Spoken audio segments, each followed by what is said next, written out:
Hey there, my name's Mark McCartney and welcome to the What is a Good Life podcast. Over the last 2 years, I've interviewed over 150 people around this question, not to provide you with the universal answer, but to help you find and define your own answer to this question. On the 38th episode of the What is a Good Life podcast, I'm delighted to have Anthea Grimason as our guest. Anthea is a Death Doula, Reiki Master, certified yoga and breath teacher, as well as a psychedelic guide, focusing on the research and healing impact psychedelics are having on people at all stages of life, particularly those facing death. In this episode, Anthea shares with us her journey of studying various philosophies and numerous spiritual methods across several continents. We discuss how losing her mother at a young age, as well as her studies of Eastern philosophies, has made her more comfortable with death throughout her life and guided her towards her present work. Anthea also delves into a number of her profound experiences of working with the dying, as well as significant moments from her own life where she felt connected with spirit and guided by a deeper intuition. We also reflect on our experiences with and perspectives on psychedelics, as well as elements of the research that are being done in terms of their impact on people at the end of their life. If you're taking life for granted and going through the motions, or you're feeling disconnected from yourself and your intuition, this episode will give you plenty to contemplate and provides numerous perspectives, anecdotes, and methods for you to consider. Anthea is someone who I know in life who is diligently pursuing both their emotional, physical, mental, and spiritual health. And so I took a lot from this conversation, as I'm sure you will too. And so if you enjoy this episode, please like, share, and subscribe. And if you're on the podcasting platforms, please leave a review,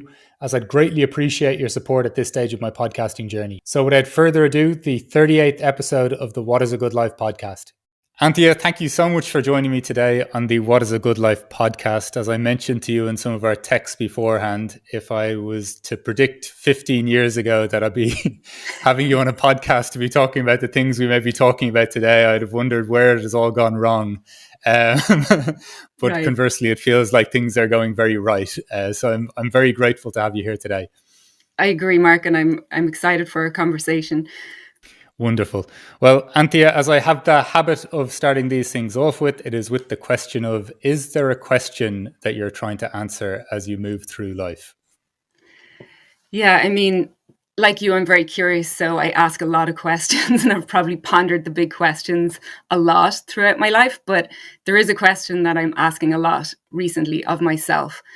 And this might sound morbid to some people, but it's really like, if I was to die tomorrow, would that be okay? Would I be ready? If this was my last day on earth as Anthea, how would that be? Would I actually be ready? And of course, I ask that question for many reasons. One, with my work, I'm very aware of the fragility of life.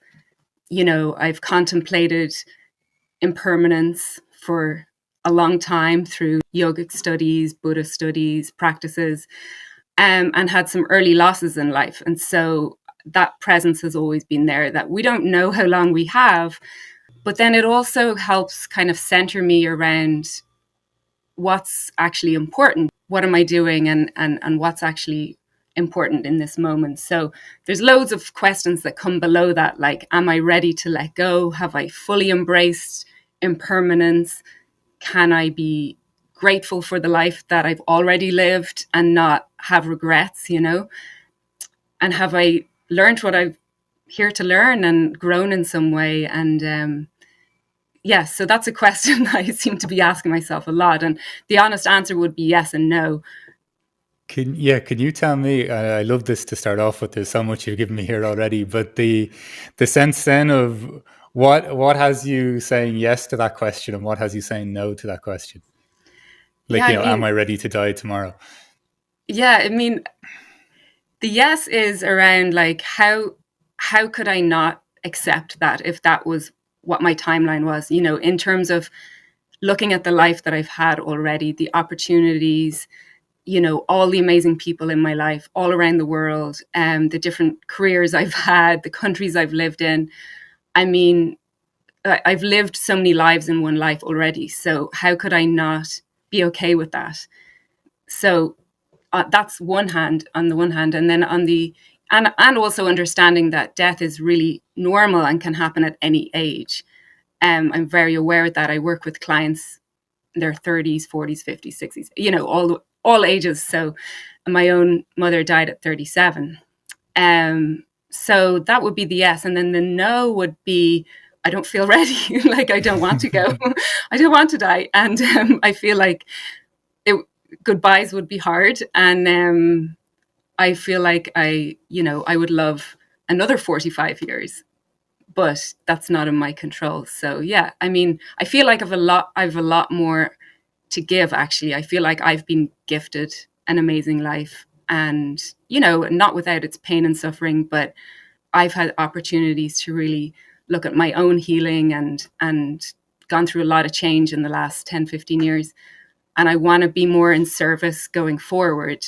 I already am, but I want to do more of that. So I feel like I have more to give. Yeah, it's there's some look. Obviously, you know that I've interviewed a few death doulas now. I've got on this big curiosity with this, but there's something I really enjoy, even with your perspective here of, and it's a feeling I get more from you even than the words in you're saying. But there does genuinely seem to be a like more of a peace in just what you're emanating in talking about this, which seems so kind of counterintuitive to the way that death is usually brought up in common discussions. Can Yeah. you? I know you've mentioned there the idea of, even through your meditation and this idea of around impermanence. Could you give me a sense just of how you've not detached completely from this, but just how that's loosened for you in your own journey? Yeah. I mean, I feel like, well, for a start, the language around death and dying is typically very dark, right? And when people haven't been around it, of course there's fear and of course there's denial. It's not an easy subject to face or look at. And I think just I've contemplated death my whole life, and that is one of the gifts that I got from having lost a parent at a very young age. Like, I remember being a child Yeah, lying in bed thinking about death and, like, what happens and where do you go, and still in some way feeling connected to my mother but not understanding it. And I didn't really have anyone to talk to. I kept it to myself. But I do think that stood to me now in the work that I do, like, just having that understanding that we don't get to decide how long we're here, and so every day is a gift. And just to see it that way, and when it's your time, and not to see it as like something's wrong or bad, or it just is the natural course of life. The way animals and plants die, so do we. If you get to live to old age, that's a huge privilege. Like I said, I work with some younger clients, and so I think it's just really normalized for me now, the fact that this is just the natural process of life. yeah. Yeah. I think that's I don't know, even just like looking at the trees sometimes and seeing the leaves emerge to fall off or to change colors. I think there is something about having a more deeper or wider perspective of the universe's comings and goings. It Yeah. does kind of it does make me feel like I just fall more into the natural order of things rather than I'm the master of my ship, so to speak. Yeah, and I there's an exercise I like to do with people sometimes where it's the zooming in and zooming out, and the zooming out perspective can be really helpful if there's like fear.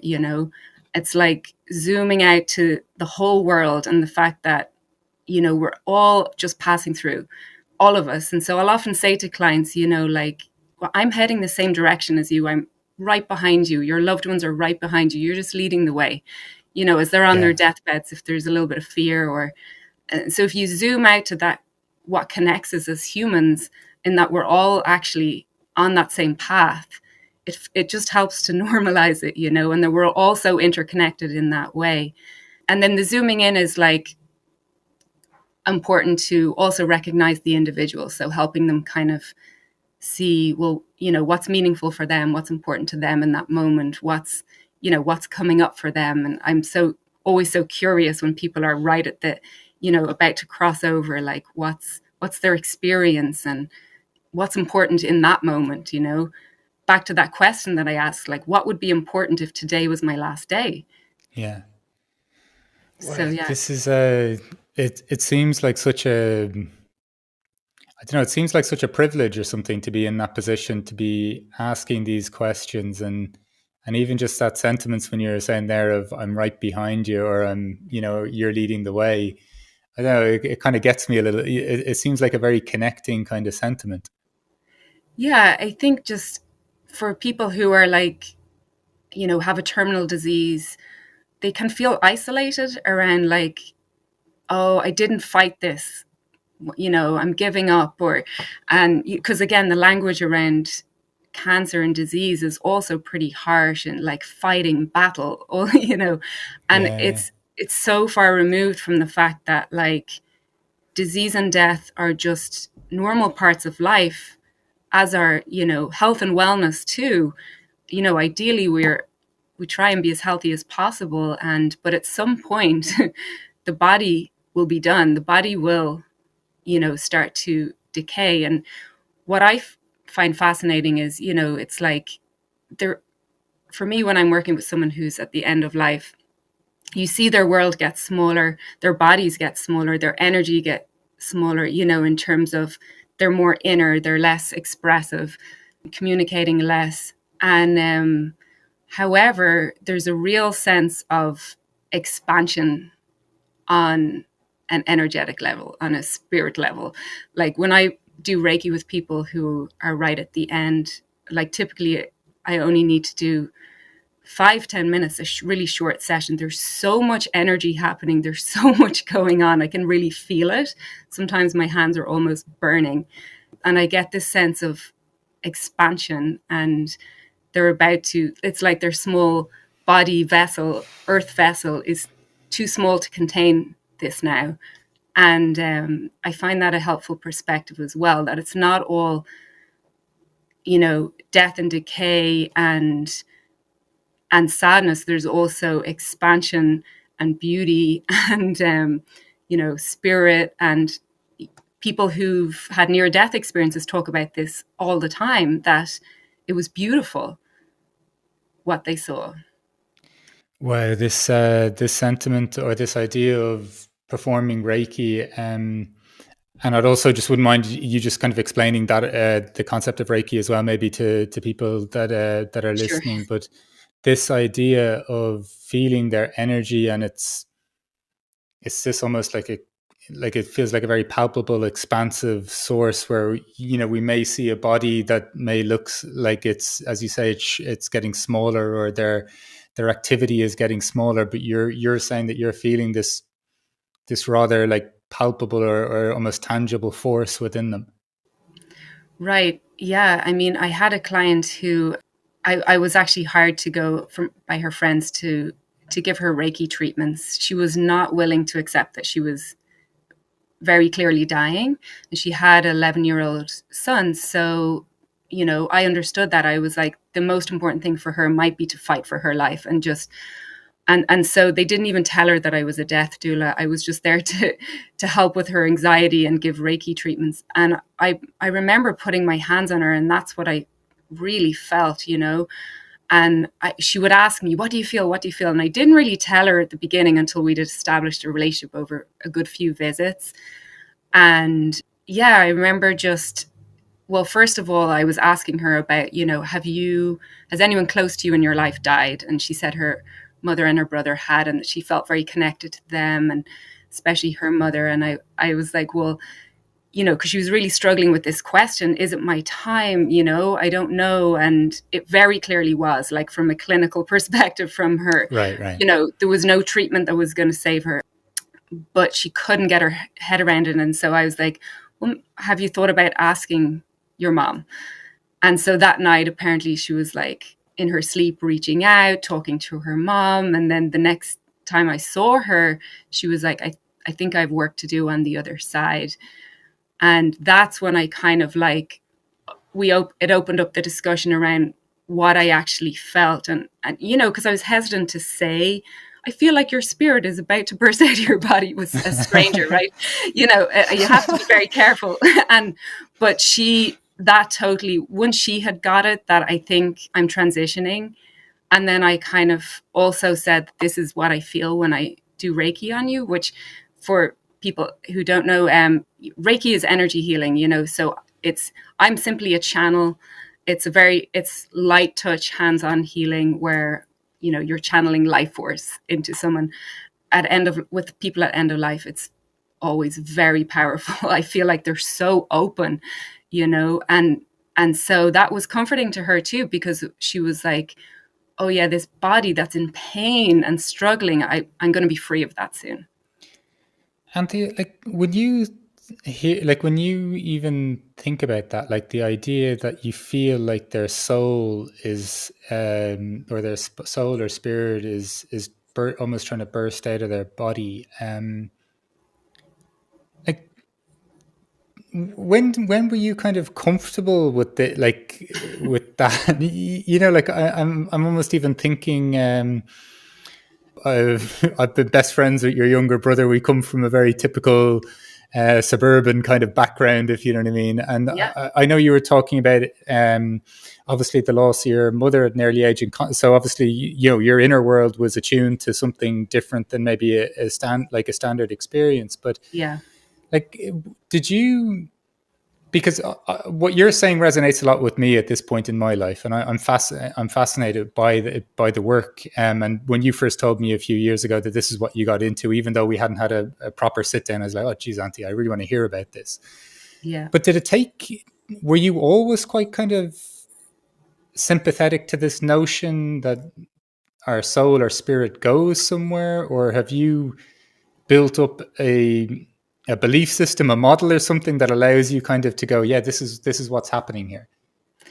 Yeah, I mean, the thing is, I never really bring any of my beliefs to my clients. So just to say that, like, if I always will meet people where they're at, and I won't be talking about spirit if people are not interested in that. But Oh um, no, I absolutely understood. I was kind of just thinking from your perspective, like, or yeah, even how you experience these things. yeah, no, it kind of, a couple of things happened around, it was around the age of 30, I had a big shift. And so that's when I got into Reiki. That's when I got into yoga, and everything changed. Yoga was the greatest gift for me ever, in terms of just kind of connecting to my body, to my breath, to learning to meditate, just connecting to myself energetically as well. And then at the same time, I was learning Reiki, and I was doing, I went all the way up to master level, and I was doing a Reiki clinic. I was joining a Reiki circle. I never really understood how it worked. I was just like, I don't know how this, but it seems to benefit people. And I feel the benefit too, but trying to get my head around, what was helpful for me to understand is that it's not about me doing anything. You're being a channel as a practitioner, and you get out of the way. And I find, it's the same in anything that you're teaching. You're kind of channeling wisdom from somewhere else, right? Yeah, And you get out of the way and let people have their own experience. And so I think through doing a lot of Reiki, connecting to energy, feeling different things, and anyone can do this. We all have it. It's just, understanding that everything is made up of energy, and you can channel it, you know, into the body. And I would feel different things. I would see different things. But it took me a long time to get comfortable in understanding what I was feeling or seeing. yeah, And so I would always be very careful about saying to a client, you know, I'm seeing something or feeling something. But it's been very consistent. When I do Reiki with people at the end of life, I feel there is a lot of energy, whatever that means. It's just something is getting ready to expand. That's what it feels like. yeah. It's I've experienced Reiki a few times, but I'm by no means an aficionado in it. And I just remember, a practitioner kind of had a crystal with the pointy end above my Oh sternum, yeah, and I actually had to open my eyes because I lit and I accused them that they they dug it into my that you. skin. Uh, yeah, and to which they just looked at me with a quizzical look, saying, "I haven't touched you." So while Yeah, understanding nothing about it, because it's been a while even since those sessions, I do believe that there's something really fascinating, as that is a modality, and a number of other things that I've experienced as well. yeah. And I would just say, just one final thing on Reiki. It's really like giving people love, to be honest, And it's the same thing when I'm with someone at the end of life. It's wherever they're at, whatever they're going through, it's like, can I just be with them and love them? And, that's really what it's about. Wow, what a beautiful sentiment. And how like it's as simple and as profound as that, right? Yeah. Yeah. In terms then, just of, I'm just curious to know what you do. You hold, and if you're comfortably discussing this, do you hold a feeling, a belief as to where people are going, or how do you kind of interpret that? Yeah. I mean, again, around that early age, I was lucky to always have yoga teachers that from taught way beyond just asana body, practices. It was like, I really got into the philosophy of yoga. Um, and I guess I'd kind of rejected religion as a teenager, but was still kind of curious about all religions and how they helped people, and what all the different beliefs were around death and dying and afterlife and rebirth and all this. So I got really into that kind of in my 30s, and just the concept of continuation of who we really are, that doesn't change and that there's a continuation, and the concept of rebirth, and that like immediately resonated with me. That's not to say, I mean, ultimately we don't know, right? But Yeah, what I felt was like, yeah, I feel like I've been here before, maybe many times, and that doesn't. But as this person, I have this lifetime. That's what we know. And so, yeah, I mean, I've studied all the theories and philosophies, and I'm open, and I may have some of my own feelings or beliefs. I'm more curious about, because the people who are actually dying are teaching me. I get the privilege to be with them, and so I'm really curious about what they're seeing when they've got one foot on the other side, or what they're feeling, or I've done work with a medium and had direct feedback from spirit, different people in my life who've died, and I'm actually training with her at the moment. And so I'm open to all of it. I do believe in spirit. I personally believe in rebirth, but I completely also get you know all the concepts, and ultimately we don't know. yeah. And I think that's the. My views would be very aligned with what you've just said there, and in terms as well of there's nothing dogmatic to what I'm curious about, but this is just how I feel, and this feels, because if you look at it, if you say the Big Bang, well, something came from nothing, cool. Where have we seen that in science? There's we're kind of left, I think, with a big question mark, from an intellectual point of view, and a lot of our curiosities. exactly. And as you say, it's until you've experienced passing through or whatever occurs, then maybe we know. And I don't. I even wonder if we are even conscious of what's just happened just before as well. All sorts of questions in Yeah. terms of that, but there is something.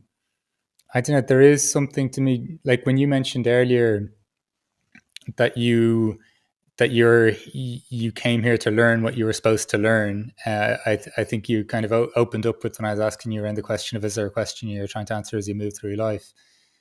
That to me sounds quite not soothing or something, but like I that also resonates as well. Like that Okay. Yeah. we are here on some kind of mission, or there's something to it.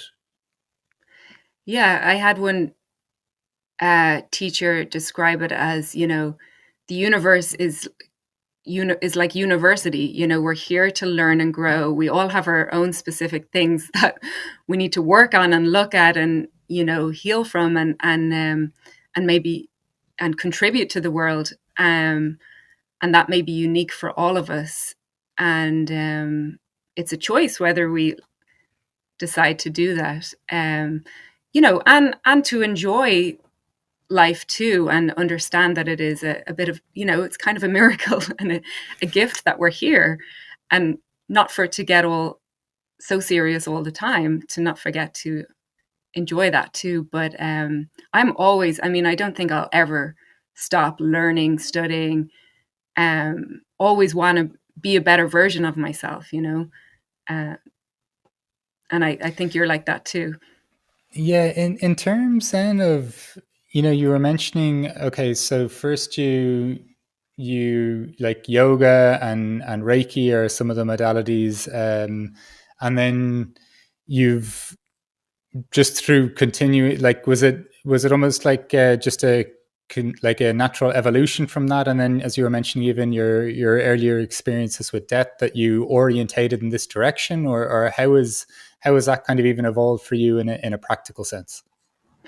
Working with dying, is it? Yeah, Yeah. Yeah, I know. I get asked that question a lot. Like, how did you get into this? And it's not like you wake up one day and go, "I want to be a death doula." Although, when I heard about that role existed, it did kind of light something up for me. I was like, "Oh, you know, non-medical support for people at end of life. Yes, absolutely. We should have, you know, a better approach to death." And I've always felt like we can do better, And so, I guess from my early experiences, and then I had a dear friend here who died a few years ago, and I was invited into her experience, and I got to be with her every day in her last week, and I was doing Reiki on her, and we would have the most amazing conversations around death, and she knew I was interested in this work, and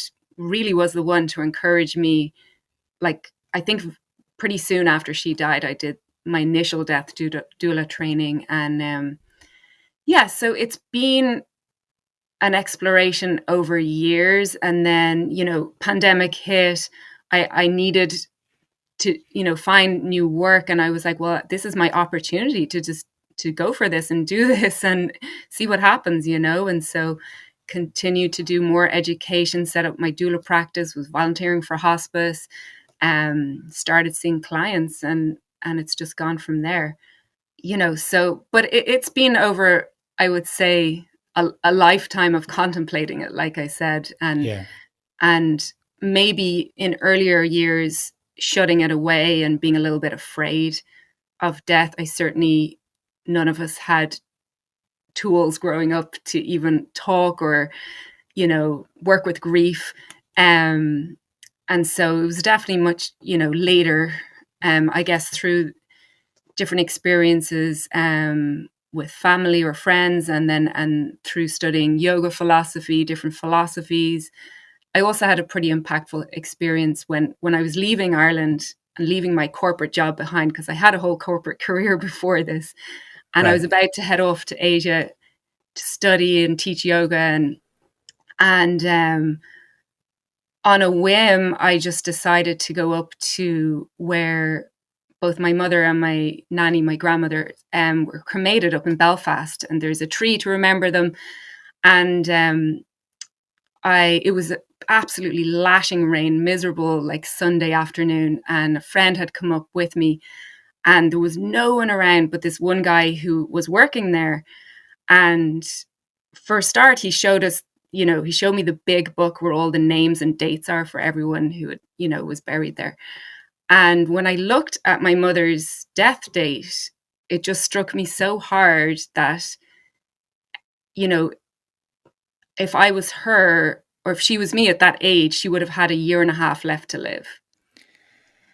Wow. And I had a lot of nerves and fear, and I was leaving my secure job behind, and I was just like unsure of, like, am I being ridiculous? Just like changing my life in my 30s and heading off to, this is not very Yeah, responsible. And trust like, me, I know. yeah, exactly. Everyone else is settling down, having kids, and I was just, and immediately all the fear lifted. Um, because I was like, what if I only have a year and a half left to live? And so there was no like doubting my decision. And but the other thing that happened was this guy was, there was no one there, and he was a bit bored, and he'd worked with death his whole life. His father and grandfather had, and been grave diggers and everything. So we got into an amazing conversation around working with death, and he was like, well, do you want to go down and see the ovens? And the way you see like the coffin like go behind the curtains in a crematorium or down into a hole. And we were kind of looking down. He's like, I shouldn't really be bringing you down there, but do you want to go down and have a look? And my friend and I, we were both like, yeah.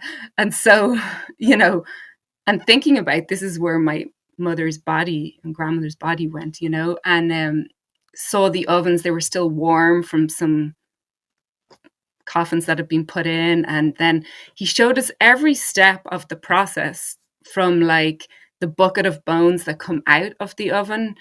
So obviously everything else is burnt off, but there's still pieces of bones, and you can see like hip bones, and then the crushing machine that in 3 minutes turns that into, the ashes, what you get. And then the rows and rows of boxes of people's ashes, and so he was just talking us through the whole process and what his experience was, and how the hardest part was always handing the box to the family, but it just kind of really fascinated me and normalized the whole process, so well, what a crash course, like, or just like spontaneous. And then I went out to the tree where my mum and Nanny's ashes were, and I had a moment where I just literally put my hands on the tree, and I instantly just felt their protection, that they were going to be with me, and so that day was really, I think, sparked a lot of things for me. But it's one of many experiences. And so it's hard to really answer succinctly when people are like, why are you a death doula? Oh, but wow. Like, that just sounds like an incredible day. Like, it just a series of incredible experiences. Like, seeing your mother's, seeing how old she, how long you would have left if you were to pass at the same age, and that kind of releasing things as well. The crash course by the stranger. Do you want to check this out? Do you want to check that out? Yeah. And then just putting your hands on the tree and feeling, I don't know, feeling their support, or their support in you taking the next steps in your life. Like, there's something to this. I think that I really think there's something far more going on in this world beyond the material, beyond the logical, that if you attune yourself to it, like, of course, if you say this to somebody who this doesn't resonate with at all, they'll just go, yeah, whatever, and more power to them. Everyone can have their own view. But I do think when you increase either your awareness, your consciousness, your sensitivity to events, you can feel truth in these moments. Yeah. Yeah, if you're open to it. And honestly, the only reason I even went up there was I was lying, in Shavasana, corpse pose, after yoga. Of course. And funnily enough, and an image of that tree like came up, and I said it to my friend, he's a bit of a wild one, and he was just like, you have to go to the tree. And I was like, I have 4 days before I leave to India. He's like, we're going. And so like there was just a series of like listening, right, tuning in and listening, and like not turning away from when you get messages and you get insights. And so over time I've just learned, I think, to listen more and be open to being guided, beyond my own thoughts. And like there's so much more than my intelligence, right? And to be open to those insights and guidance, and my own intuition too. So it's kind of how I live, in a way, how I make decisions. And it's taken time and I'm still fine-tuning that, obviously, but so without a meditation practice, without an inner practice, that would also not be possible. Like a daily looking in and just being open. Yeah, it's kind of just amazing the universe that exists within us. Like it's amazing all the things that are there to be observed if we do take that time. And Yeah. there's something really kind of counterintuitive to the way that perhaps I would have approached life before from a more maybe logical point of view. And I'm not here to trash logic, if you know what I mean. Yeah, of course. Everything can be a tool at a disposal, but there is something really like I look on my life at times and I'm like, what the fuck are you doing? Like, you know, Yep. and I have to laugh. Yeah, but I have to laugh at myself, but it still feels fine. You know what I'm saying? Yeah, there's trust, right? You're able to trust somehow that you know if you're going in the right direction, you know if something is off because the body gives us signals. And I'm super interested in, like, we talk about health, right? For example, we often talk about physical health, a little bit more these days in mental health, which kind of incorporates some emotional health, but we don't really talk about spiritual health, right? And Yeah, I feel like all four of those areas need to be looked at regularly to, how am I doing, and mental health, the logical part of our brains is important, to help kind of, you know, make decisions, getting a clear mind.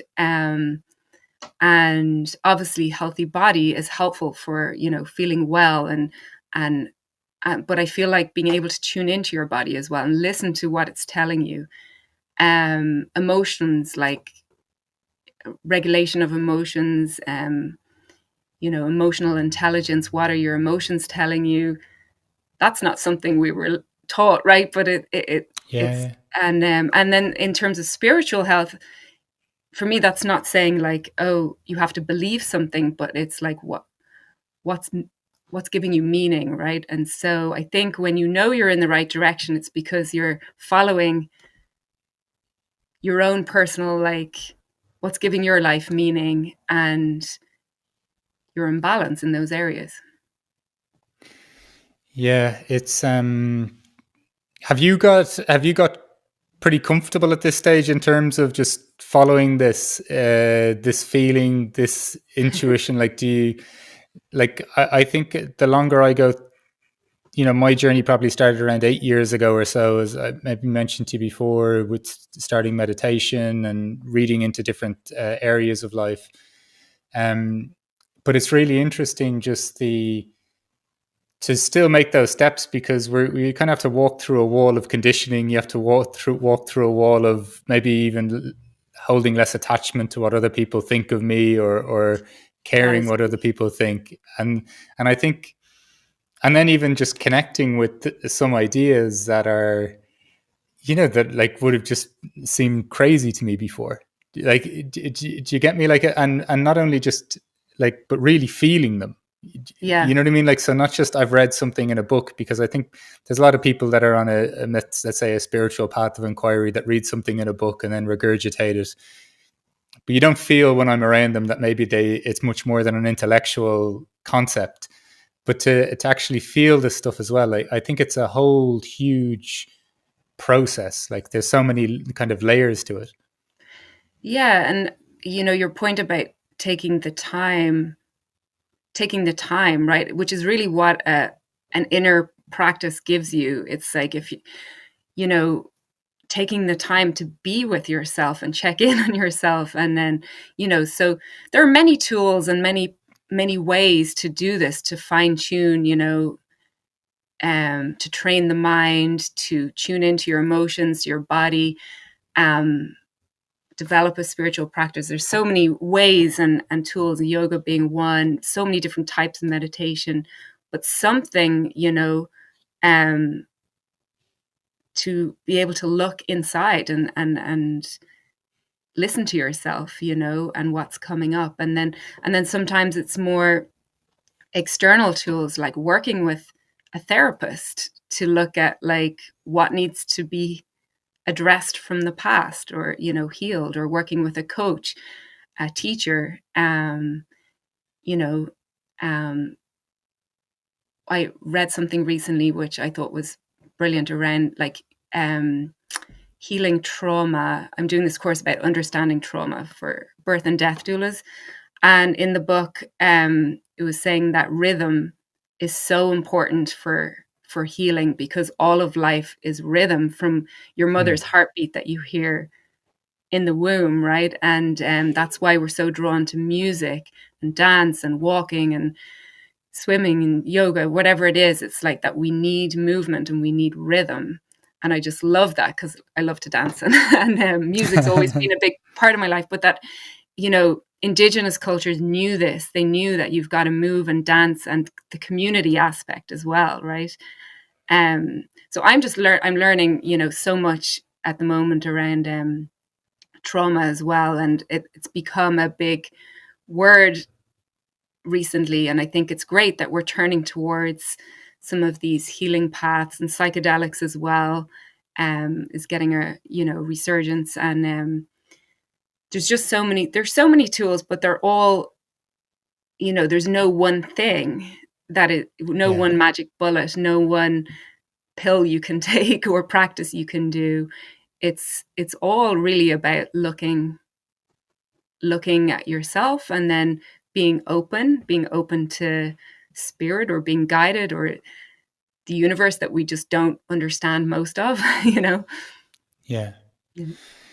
This is I think that's beautifully put. Like this, I really love the idea as well, like that there's so many different methods or tools at our disposal to potentially try to look within, and to try to not maybe intellectually order or make sense of it all from that perspective, but even just to fall into like I don't know, like a deep acceptance of things as well, like, or the pulsings or the movings of things, like as you're kind of alluding to there as well. Just intrigued as well there, just when you mentioned psychedelics. Just, I know you kind of touched on how yoga and your experiences with Reiki. How did they become part of your process as well? Yeah, I mean, it's front of mind at the moment, because obviously there is a lot of talk about psychedelics at the moment.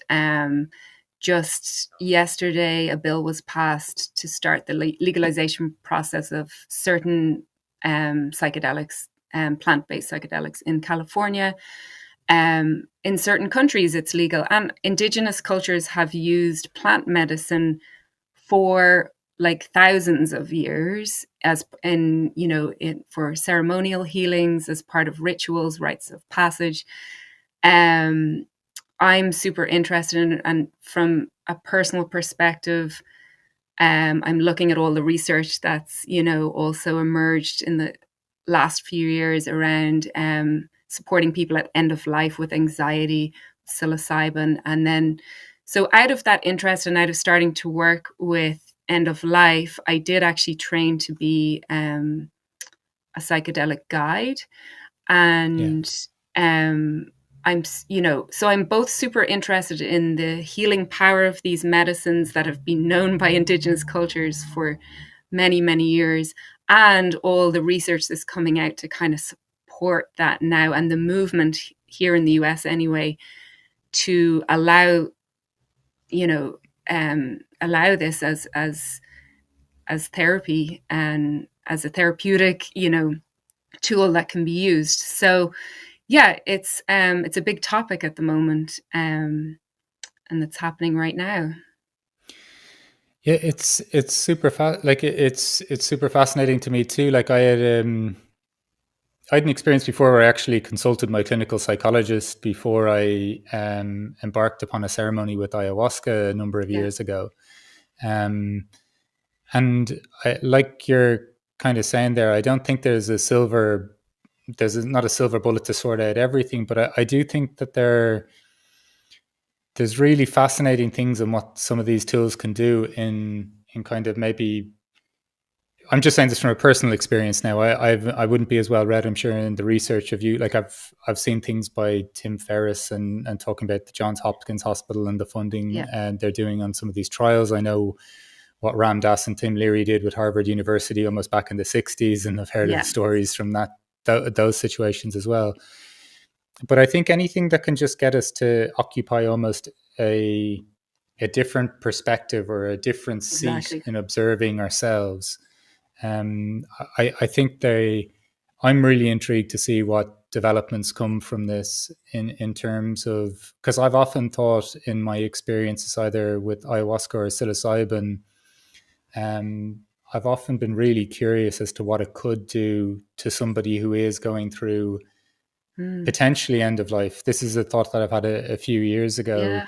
whereas just like when I just see the fear and the tension sometimes around death, and I did wonder when I had some experiences like this, what would that do to a person in that situation? Like, Yeah. what might that open up? Or Exactly. because you know, it sounds very trite to recall psychedelic experience. I sometimes think they're like, it's like trying to hold on to running water through your hands. You know, like me saying that I felt like I experienced death and very Yeah. genuinely felt like I was scratching at a headboard in a dark room with, you know, without any interaction with other people or music or anything like this. I genuinely felt like I was experiencing that.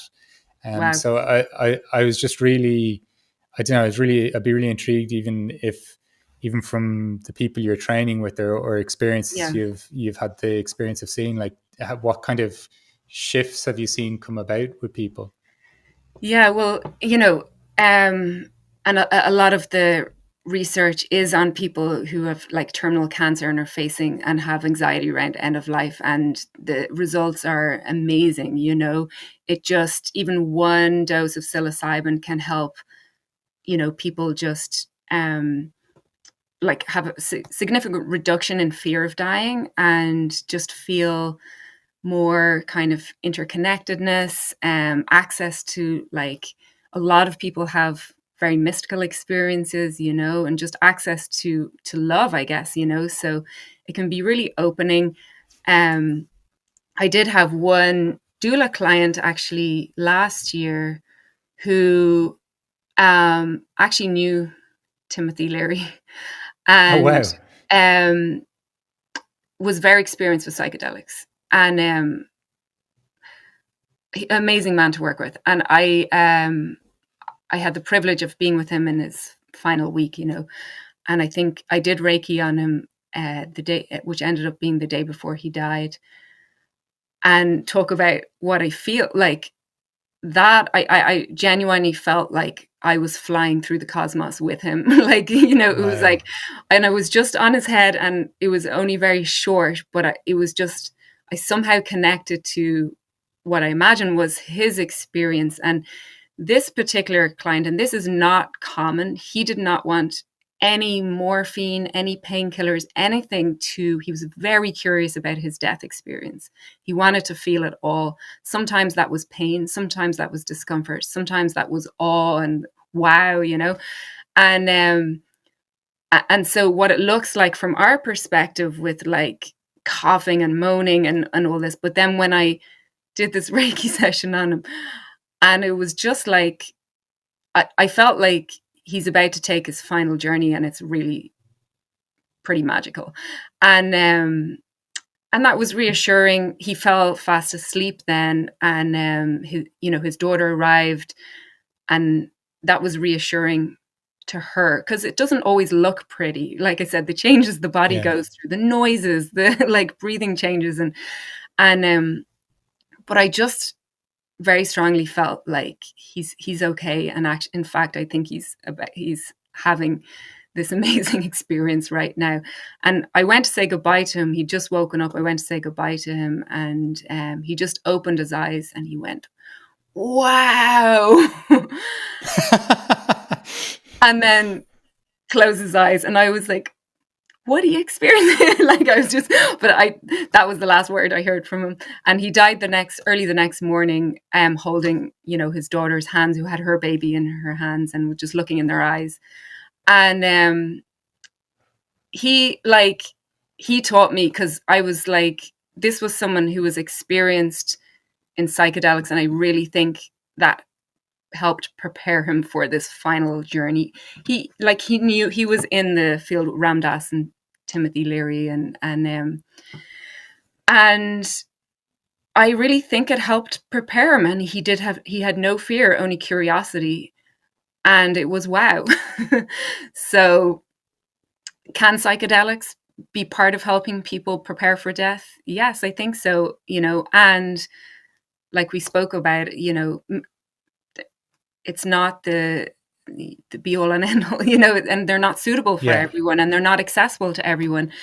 Um, but from my own personal experiences, they were very powerful, and they helped me get clear on my path. Another element of like, this is the work I need to do now with end of life.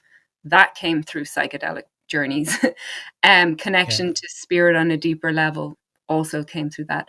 Um, I don't think it's something that needs to be done all the time. I think if people have done a lot of self work, it helps have a better journey and experience. And so, if they've worked with a therapist, if they have a meditation practice and therefore can drop in and to the experience easier,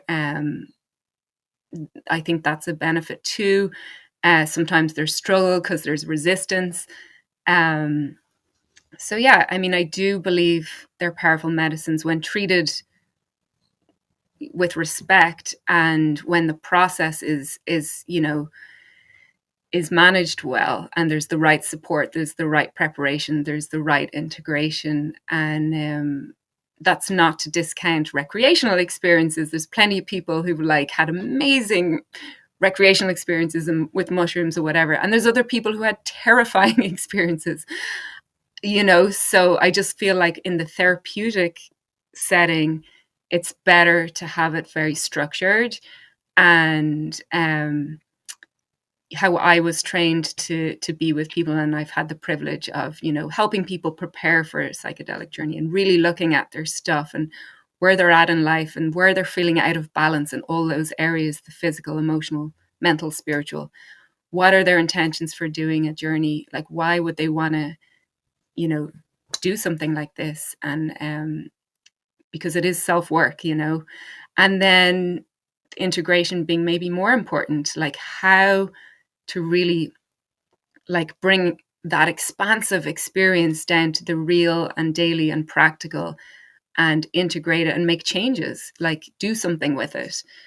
Yeah. Not just have it be an experience and then it's over. It's like, no, let this help impact your life. So Yeah, and I once again, just speaking from my experience, like before I took part in an ayahuasca ceremony, like if I hadn't seen a therapist and I hadn't started meditating and journaling for I don't know, maybe 9 months beforehand, I think that would have scared the living crap out of right. me.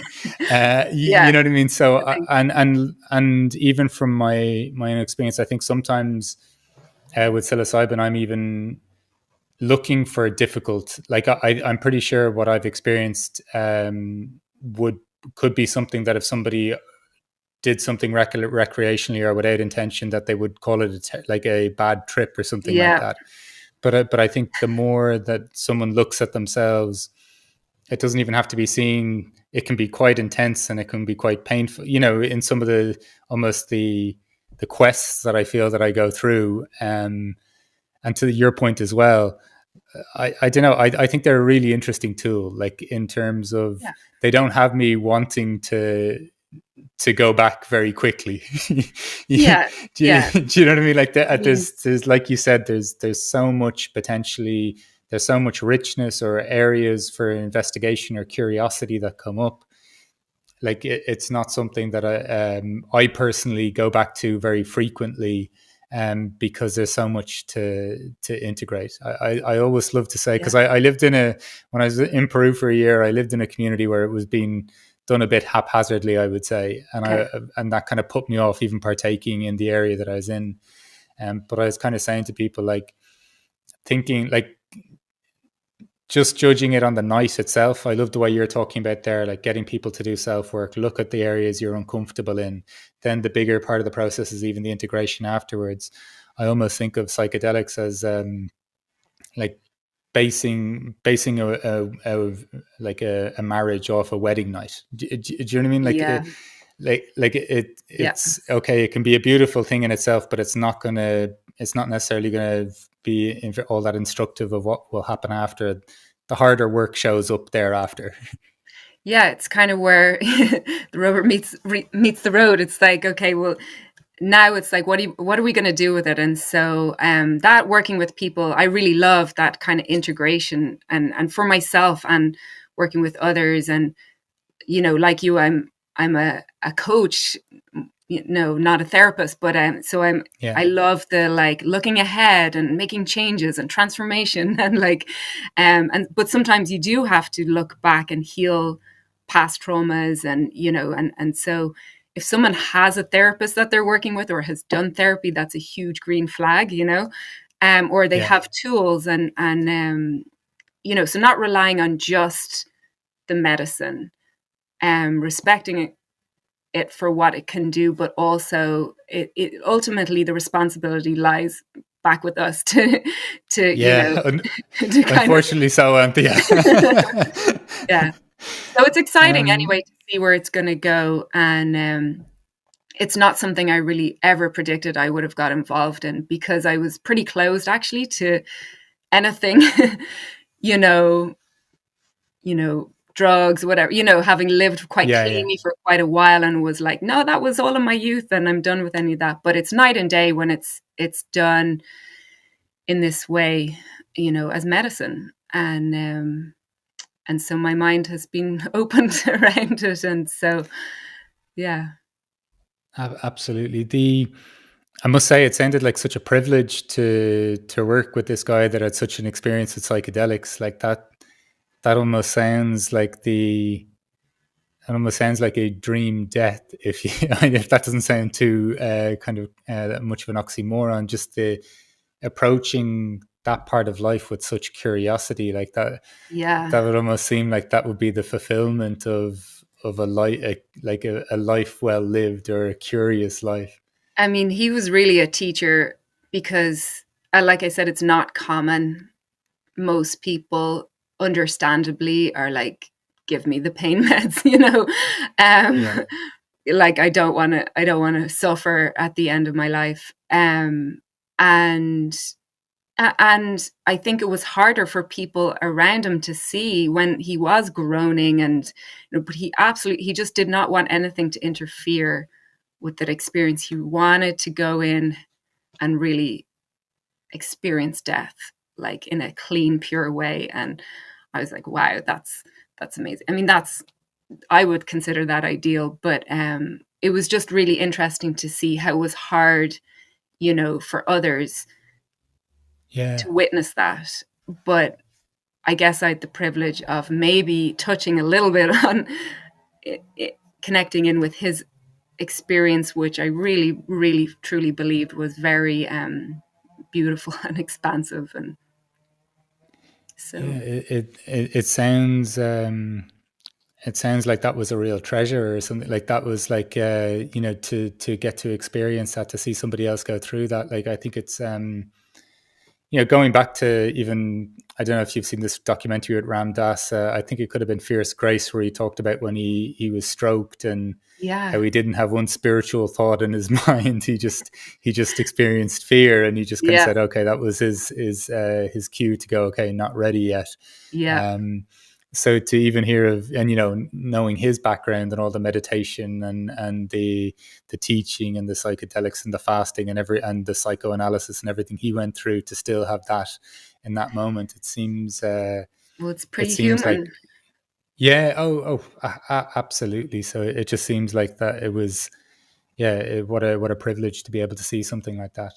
Yeah, and privilege is the word I would use for all that. Like, if I get to be with someone in that space, whether altered or dying, it's nothing but a privilege, really. Yeah.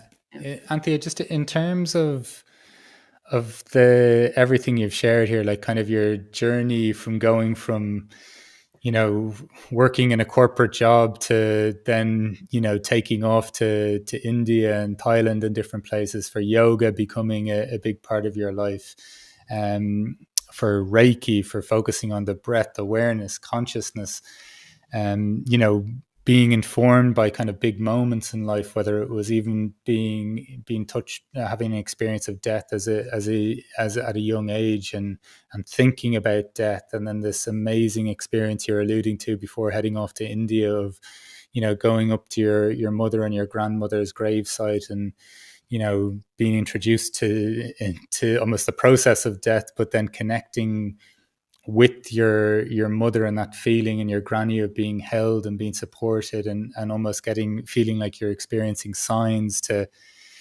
moving through life and leaving this kind of very intuitive and heart-led experience that's taken you to different continents, to probably through paths that you could never ever predicted 15 years ago.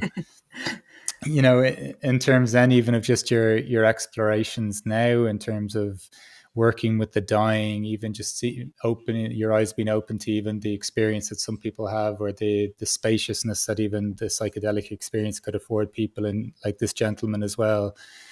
And just this curiosity that you had at the start with this question of, am I okay, or am I prepared to die tomorrow, or would I be okay with that? Just this beautiful question to explore as you're moving through life as well. Given everything you've kind of said in the discussion up until now, just to ask you finally one last question of what is a good life for you, Anthea? Yeah, and it's a great question, Mark. I really think it's just a whole life, that it fully embraces all aspects of the human experience. So, if I think about the physical aspect, it's the being embodied, experiencing joy, but also taking action and doing something positive in the world is one important part for me. And in terms of, courage comes to mind, and the emotional aspect, like having the courage to live a life with heart, and connect with others and be kind. And mental aspects would be clarity of mind, and being, a clear and awake mind. And then, but also then on the spiritual aspect, it's just remaining light and in awe of the mystery of it all. So that's That's the all-encompassing, like, human experience. And if I can do that, I think I'll be okay. that sounds pretty sweet to me. And I must say, when I was recapping things, I left out one sentiment that you said, when you're just serving people, is just you're giving people love. And I don't know, that's something that I think the more, for anyone who's listening, the more we can just approach life from that perspective of just I think it's so profoundly simple as well, just the way you're like the idea of serving people with love, giving people love, and that kind of allows us to experience even, or kind of tap into these kind of senses of awe as well that you've just alluded to there as well.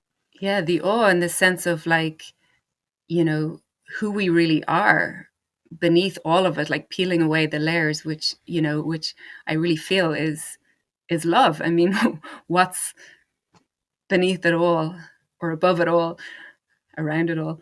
Who knows? Yeah, the great mystery, Anthea. Maybe we can we can chat about that again, and figure that one out the next time we Sure, talk. sure thing. Anthea, look, thank you so much for your time. Thank you so much for everything you've shared and joining me and us here on the What is a Good Life podcast. As I said at the start, if you had ever told me that you and I would be having a conversation like this in these circumstances, I'd have been very surprised, but I'm very grateful we did. I'm grateful too. Yeah, I think our lives looked very different back then, but sure, look at us now. It's exciting. Cheers, Anthea.